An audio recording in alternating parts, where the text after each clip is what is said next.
يتجه المغرب نحو تعزيز دوره في دعم القدرات الدفاعية لدول الخليج من خلال مساهمات عسكرية وتقنية توصف بأنها غير معلنة بشكل واسع، لكنها ذات تأثير عملياتي متقدم، خصوصا في مجال التصدي لتهديدات الطائرات المسيرة والصواريخ الدقيقة، التي شهدت تصاعدا ملحوظا خلال الأشهر الأخيرة منذ اندلاع التوترات المرتبطة بإيران.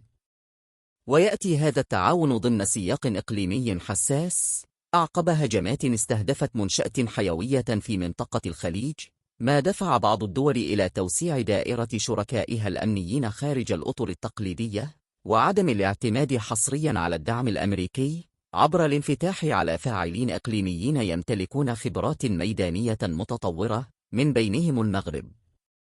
ووفقا لمصادر مطلعة، يندرج هذا الدعم ضمن إطار تعاون غير معلن يشمل تبادل معلومات استخباراتية دقيقة حول أنماط الهجمات وتطورها، إضافة إلى مواكبة تقنية في مجال الدفاع الجوي، لا سيما ما يتعلق بتطوير قدرات الرصد والاعتراض والتعامل مع التهديدات غير التقليدية.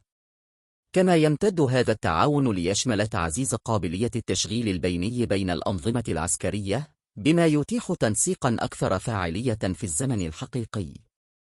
ويستند المغرب في هذا الدور إلى خبرة متراكمة في مجال دمج الأنظمة الدفاعية والعمل العسكري المشترك متعدد الجنسيات، وهي خبرة تعززت بشكل ملحوظ خلال مناورات الأسد الإفريقي، التي شكلت إطارا لاختبار قدرات متقدمة في تبادل البيانات والربط العملياتي بين منظومات مختلفة، بما فيها أنظمة القيادة والسيطرة.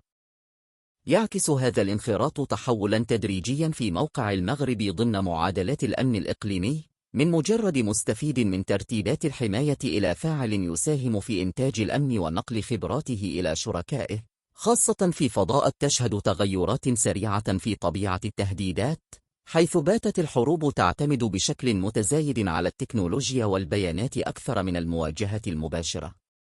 كما يعكس هذا التعاون عمق العلاقات الاستراتيجية التي تجمع المغرب بدول الخليج، والتي تمتد إلى مجالات الأمن والدفاع، إلى جانب الروابط الاقتصادية والسياسية، ما يجعل من هذا الدعم امتدادا عمليا لشبكة تحالفات قائمة، وإن كان يتم تسييره في الغالب بعيدا عن الأضواء. ويبرز المغرب كأحد الفاعلين الصاعدين في مجال الدعم الأمني والتقني، في سياق إقليمي يتجه نحو تعدد مراكز إنتاج الأمن، حيث لن تعد القوة تقاس فقط بالقدرة العسكرية التقليدية، بل أيضا بامتلاك المعرفة العملياتية، والقدرة على دمج الأنظمة، وإدارة المعركة من منظور معلوماتي متكامل.